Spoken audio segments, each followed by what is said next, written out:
October 8, 1985, Amy Wheeler opened her room door to a shocking sight. Her roommate, Stacie Pannell, lay lifeless on the bed. The scene was gruesome, with blood splattered across the room and chilling evidence left behind. As the original CSI approached this scene, it was probably quite chaotic and overwhelming seeing this 18-year-old victim. This case baffled detectives until a shocking interview revealed a detail only the killer could have known. Let me share with you a letter that you wrote to your boyfriend, Randy. I'm not going to talk about that. All right, but this is critical.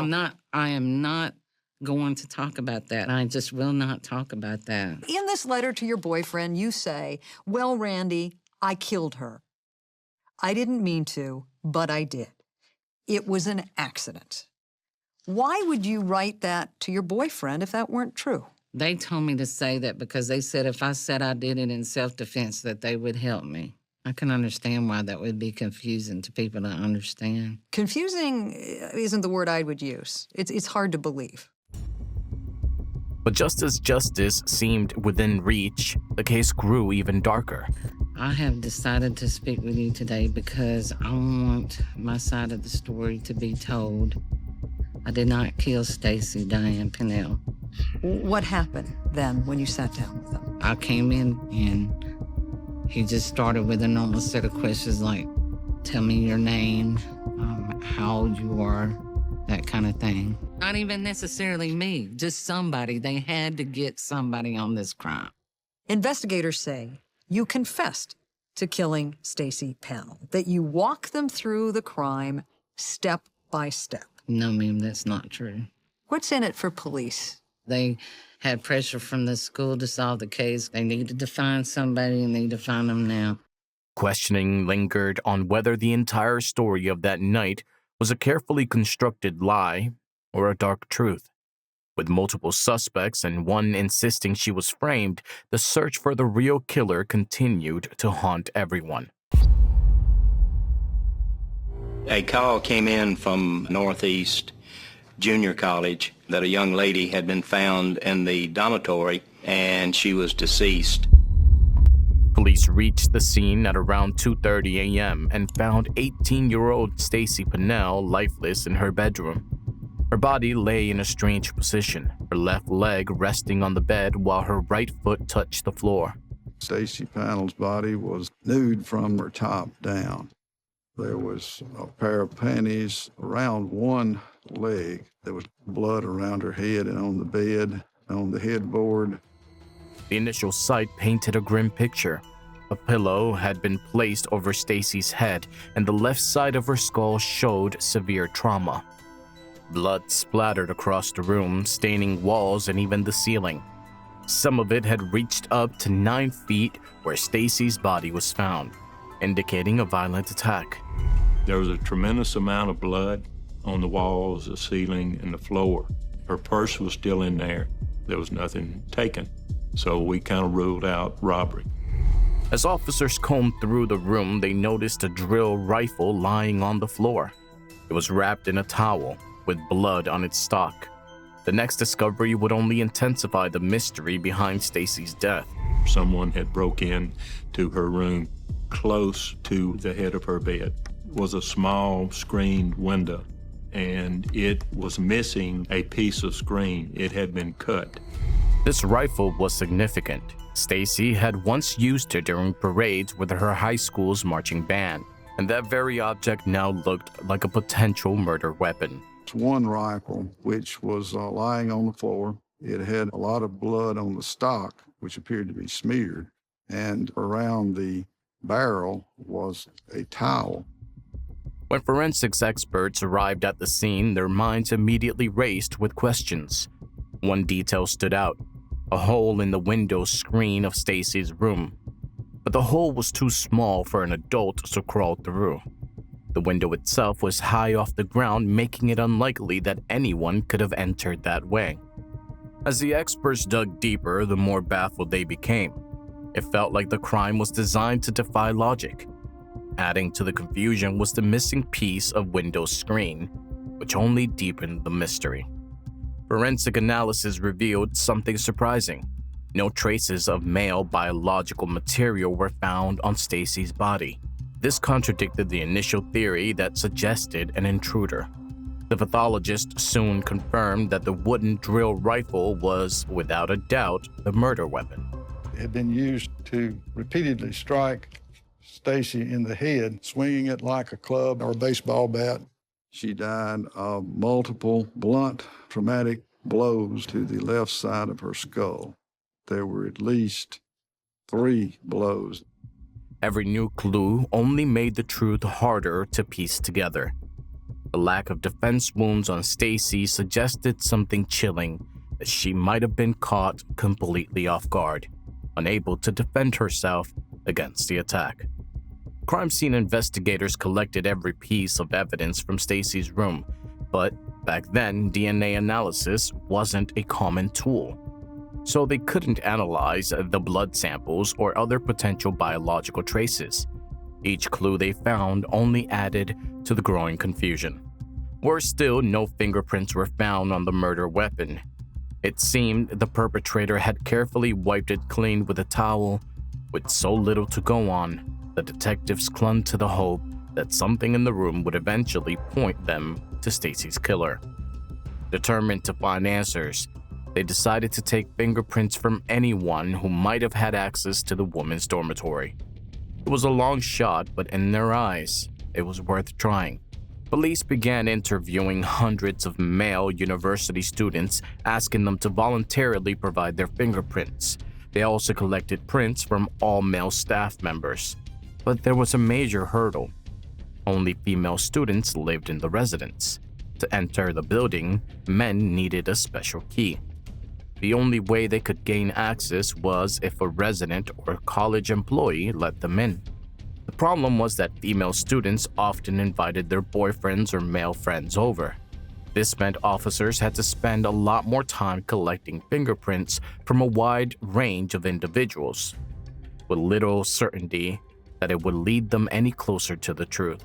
Despite their efforts, the investigation hit a frustrating dead end. Not a single fingerprint found at the scene matched anyone. Every promising lead left the detectives with more questions than answers. With no solid leads in sight, investigators enlisted the help of a criminal psychologist.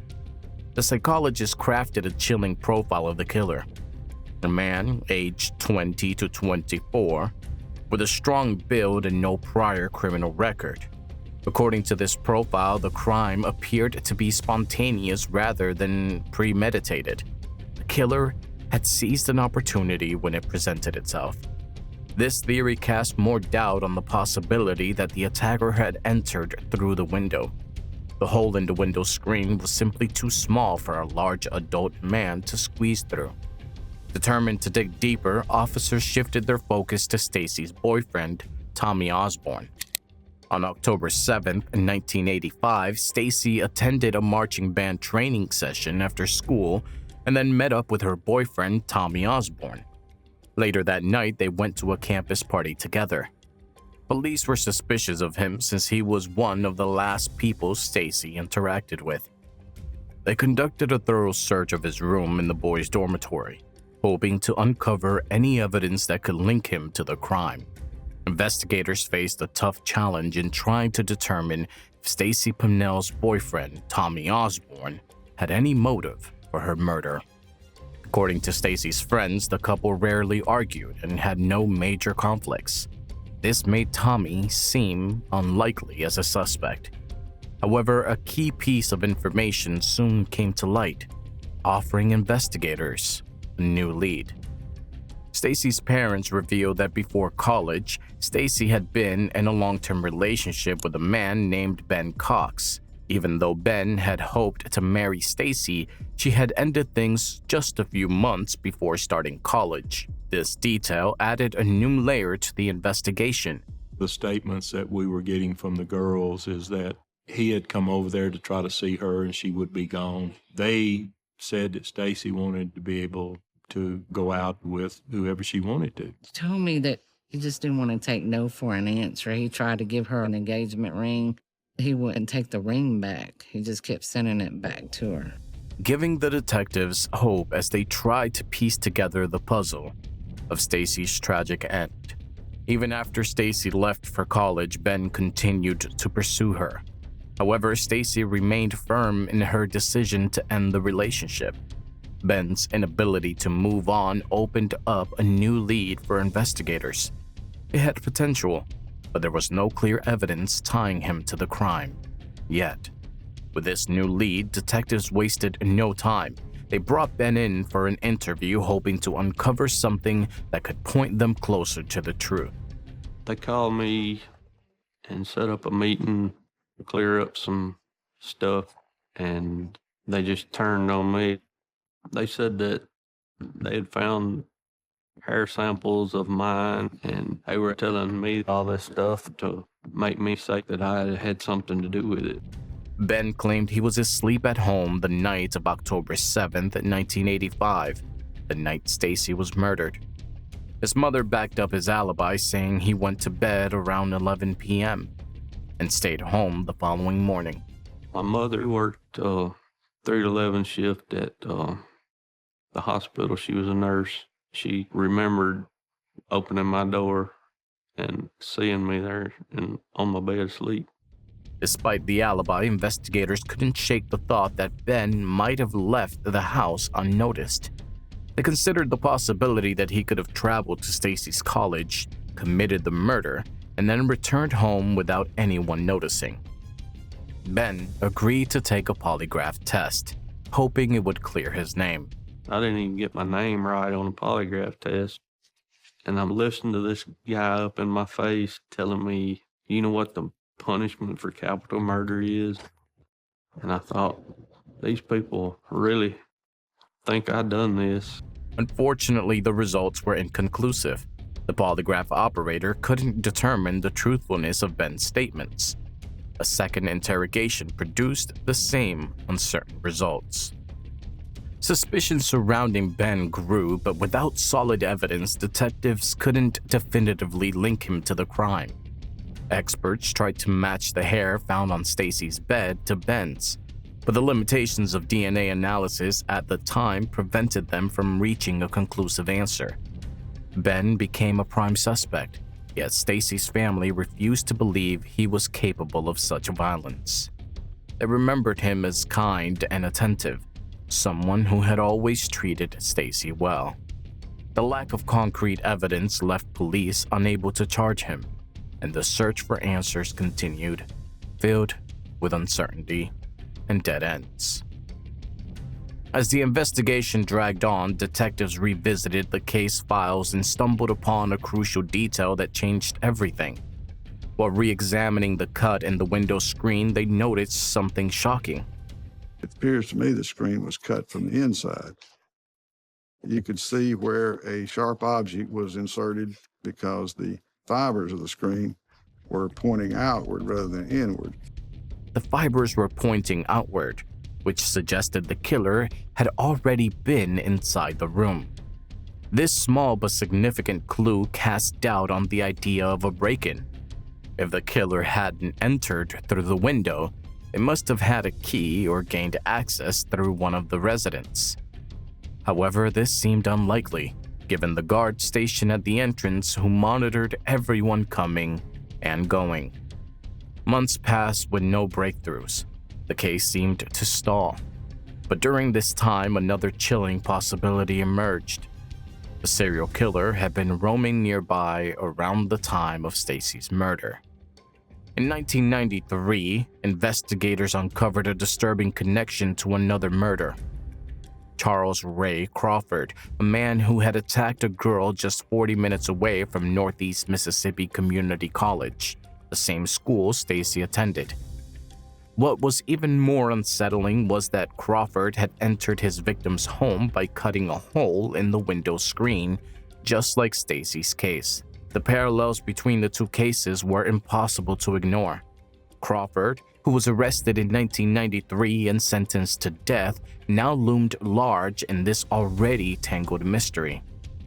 But proving his guilt in Stacie's case was a challenge, as there was no direct evidence tying him to the crime. Just when it seemed the case had reached a dead end, a fresh set of eyes brought new hope. In a last-ditch effort to move the investigation forward, the lead detective brought in Stephen Rhodes, the sheriff of Illinois, known for his expertise in neurolinguistic programming, NLP. Rhodes was renowned for his ability to use language and thought patterns to detect and understand behavior, especially when it came to uncovering deception. His skill in applying NLP made him a valuable asset, capable of extracting information from even the most elusive suspects. Rhodes agreed to interrogate 4 individuals closely connected to Stacie: her roommate Amy Wheeler, her neighbor Stephanie, her ex-boyfriend Ben, and her current boyfriend Tommy. On September 18, 1986, Rhodes began his interrogations, starting with Stacie's roommate Amy. She provided a detailed account of everything she knew. Amy Wheeler recalled arriving back at the dorm around 2:30 a.m. after the party, only to realize she had lost her keys. She knocked on the door to her room, but there was no response. When there was no answer, Amy waited a few minutes, then decided to knock on the door of the adjacent room. The dorm shared a common bathroom between 2 rooms, so she could enter her room through that. Stephanie Alexander, a 21-year-old student, lived next door. Awakened by the knocking, Stephanie opened her door. Both girls were puzzled by Stacie's lack of response, so they decided to enter her room together. What they found inside would shake them to their core. As Amy stepped in, she noticed Stacie lying on her bed. One of Stacie's legs was hanging over the side of the bed, and a sense of dread immediately crept in. Then Amy saw it: blood on the bed. The sight was so horrifying it felt like a nightmare come to life.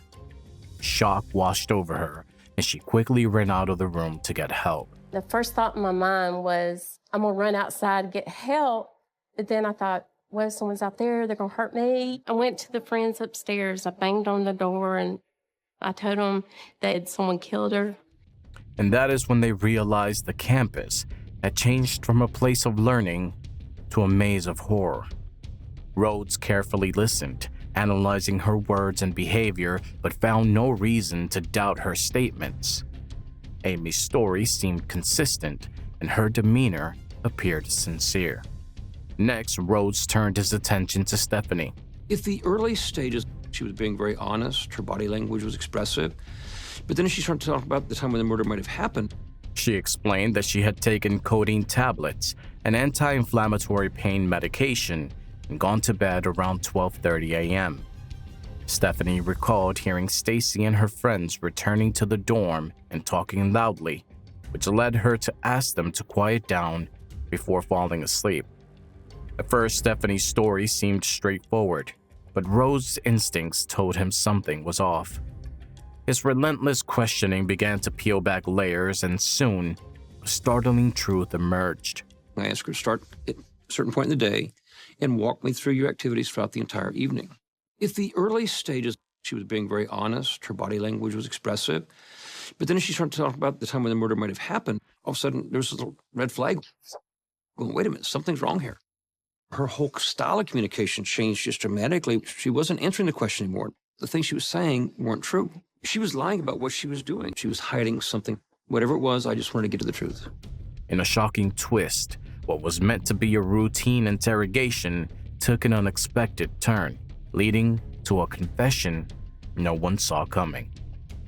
Rhodes pressed Stephanie aggressively, accusing her of deception and urging her to come clean.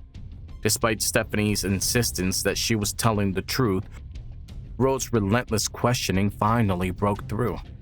Slowly, she admitted that she had returned to Stacie's room after her friends had left. It was totally contrary to her saying she'd never seen Stacie and that she'd gone directly to bed. She put herself on the crime scene at the time of the murder. This admission hit the detectives like a bombshell, coming nearly a year after the murder. It was the first real crack in the case. Beneath the layers of denial and hesitation, the next revelation would shake the investigation to its core. In an unexpected twist, the truth was finally starting to surface. She looked at me and she goes, "You can read my mind, can't you?" And I said, "Yeah, I can." And she goes, "Then you know I did it." He said, "You need to come in here." And I asked him why. He said, "Because the girl sitting in the room is the one that had killed Stacie." I sat there for a minute and I said, "What did you just say?" She had been interviewed time and time and time again, and she was always helpful. She had even called and wanted to know how was everything going on in the case. During a tense pause in questioning, Stephanie's confession took a chilling turn. She described how what started as an innocent chat quickly spiraled into something out of a nightmare. Stacie admitted that she had entered Stacie's room just for normal conversation. At first, everything was fine, but soon the topic shifted to Tommy Osborne, Stacie's boyfriend. Stacie mentioned that she had complimented Tommy, saying he was fine. This comment, according to Stacie, seemed to trigger something in Stacie. Stacie became visibly jealous and upset. Things escalated fast. Stacie demanded Stacie stay away from Tommy, and the conversation turned into a heated argument. The situation grew violent when Stacie slapped Stacie, and in return, Stacie slapped her back. Then Stacie claimed, "Stacie warned her, I'd better not see you hanging around him. I'll kill you. Do you hear me?" The tension exploded when Stacie slapped Stacie again and began to choke her. What was supposed to be a casual chat had turned into a deadly confrontation. In the chaos, Stacie grabbed the wooden rifle, and from there, the situation spiraled into unimaginable horror. Stacie hit Stacie with a band rifle and knocked her down on the bed. Stacie got back up. At that point, she says, "I hit her again and again." I kept hitting her. She had admitted to hitting her at least 4 times. Then, Stacie revealed a side of her that no one had expected. In a fit of fear and aggression, she confessed that she continued to hit Stacie with the wooden rifle until Stacie lay motionless on the bed. The reality of her actions hit Stacie hard, and panic soon took over. She locked the bedroom door, washed the blood off her hands, and began to stage the scene to make it look like a break-in. Everything she did was calculated, aimed at misleading anyone who would come to investigate. She cut the screen and actually tore the right side of Stacie's panties and pulled them down to her lower left knee. Stacie cleaned the bloodied rifle with a towel and took a shower to scrub away any remaining traces of blood. But her attempts to cover up the crime didn't stop there. In a desperate bid to erase all evidence, Stacie burned her t-shirt and the cut piece of window screen in the bathroom, using heavy perfume to mask the smoke's odor. After covering her tracks, she returned to bed, but just as she started to drift off, Amy's knocks on the door startled her awake, pulling her back into the grim reality of what she had done. The detectives were shocked by Stephanie's confession. For a whole year, they had been searching for a man, convinced the killer was male. They never imagined the truth would come from one of Stacie's dorm neighbors. When Stacie was arrested and charged with Stacie's murder in 1985, the case reached a dramatic turning point. Only 3 days after her arrest, Stacie wrote a letter to her new boyfriend, who she had been seeing for just a week. Let me share with you a letter that you wrote to your boyfriend, I'm Randy. not going to talk about that. All right, but this is critical.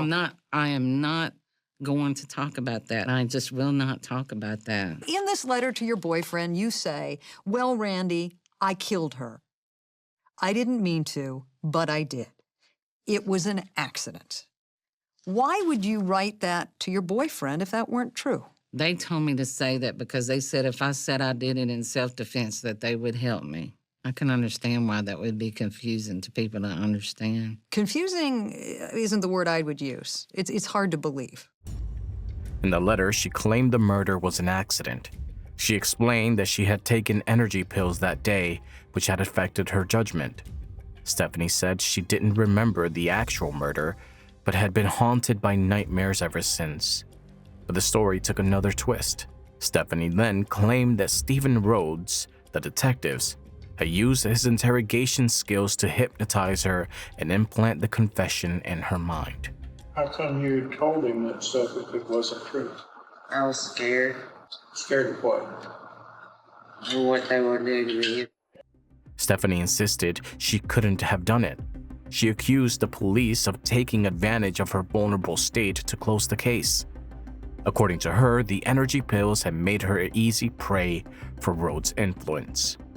In 1987, a judge convened a 3-day hearing to look into Stephanie's accusations. The detectives strongly denied any wrongdoing, insisting they hadn't used hypnosis. They argued that Stephanie's confession contained details only the real killer would know. Most notably, she had described the knife used to cut the window screen, something only the murderer could have known. This detail cast serious doubt on her claims. Although the knife had been missing during the initial investigation, it was found in a closet, buried under clothes shortly after Stephanie's confession. But there were complications. Stephanie and Stacie were neighbors and frequently visited each other's rooms, which could explain how Stephanie knew about the knife. Still, there was no direct link between the knife and the cut in the window screen. Despite these uncertainties, the judge ruled that Stephanie's confession had not been coerced or influenced by hypnosis. The trial began in 1988, making the start of a legal battle filled with conflicting evidence and controversial claims.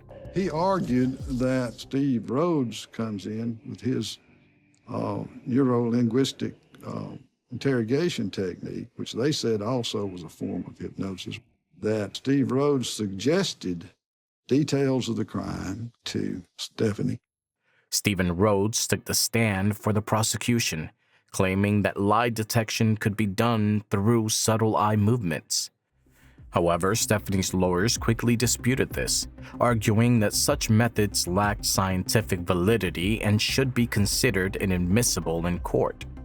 They also brought forward medical evidence, suggesting that the energy pills Stephanie had taken could have impaired her judgment and made her more susceptible to manipulation. Meanwhile, the prosecution staged a courtroom experiment with a psychological expert, attempting to hypnotize Stephanie to prove their point. She was basically a very good hypnotic subject. What it means to be a good hypnotic subject is that a person is suggestible, easily influenced by other people to believe things that may or may not be true. I took everything that he said to me, put it in a fashion I made up a lot of it. Throughout the trial, Stacie's family provided troubling testimony, painting Stephanie as a problematic individual. They revealed that Stacie had been scared of Stephanie and had even expressed fear towards her in the past. In the end, on January 25, 1988, Stephanie was sentenced to 20 years in prison following a 3-week trial that concluded with a conviction of involuntary manslaughter. She served 9 years behind bars before being released on parole. Yet, even after her release, Stephanie's fight to clear her name was far from over. She continued to maintain her innocence and hired new lawyers to reinvestigate the case, hoping to uncover the truth and bring the real perpetrator to light. I have decided to speak with you today because I want my side of the story to be told. I did not kill Stacie Pannell. What happened then when you sat down with him? I came in and he just started with a normal set of questions like, tell me your name, how old you are, that kind of thing. Not even necessarily me, just somebody. They had to get somebody on this crime. Investigators say you confessed to killing Stacie Pannell, that you walk them through the crime step by step. No, ma'am, that's not true. What's in it for police? They had pressure from the school to solve the case. They needed to find somebody and they need to find them now. Despite Stephanie's conviction and subsequent release, the mystery of Stacie's murder was far from resolved. As Stephanie maintained her innocence, her new legal team explored a theory that Charles Crawford, a known killer, might have been responsible for Stacie's death. However, no solid evidence linked Crawford to the crime. The wooden rifle found at the crime scene contained a drop of blood that didn't match Stacie's. I determined that it was human blood that was different from the blood that I analyzed for Stacie Pannell. So immediately that tells me that's not Stacie Pannell's blood. That's blood there that was never identified. At the time, DNA testing wasn't a viable option, and a thorough case review was required to take the investigation further. Later, DNA extracted from Stacie's underwear pointed to an unidentified male. But again, this sample had yet to be matched with Crawford's DNA due to the ongoing review of the case. Though the evidence hinted at a possible link, no definitive connection could be made, and the mystery deepened. Stephanie's lawyers pointed out that Crawford had lived near the college at the time of the murder. Witnesses claimed to have seen him near campus days before the incident, but this sighting lacked reliable confirmation. There were also key discrepancies between the two cases. The window screen had been cut from the inside, ruling out the possibility of an intruder entering from the outside. Crawford, who stood 6 feet 1 inch, likely wouldn't have fit through the small opening. Additionally, Stacie's rifle, which was used in the murder, was not Crawford's own, making it unlikely he would have used it. Stephanie and her legal team continued to press for a case review to compare the DNA sample with Crawford's. Crawford, who remained on death row, even spoke to detectives about Stacie's case before his death in April 2021. Despite these conversations, investigators were unable to confirm his presence near the college the night of the murder, leaving the case filled with more questions than answers. As we conclude the haunting story of Stacie Pannell, the questions only seem to multiply. Even with someone behind bars, it feels like the true story remains hidden in the shadows. Could the real killer still be out there? Or did the system simply close the case too soon? There's still so much left unsaid. Drop your thoughts in the comments below, and let us know what case you'd like us to explore next. Hit the like button and subscribe to Behind the Crime.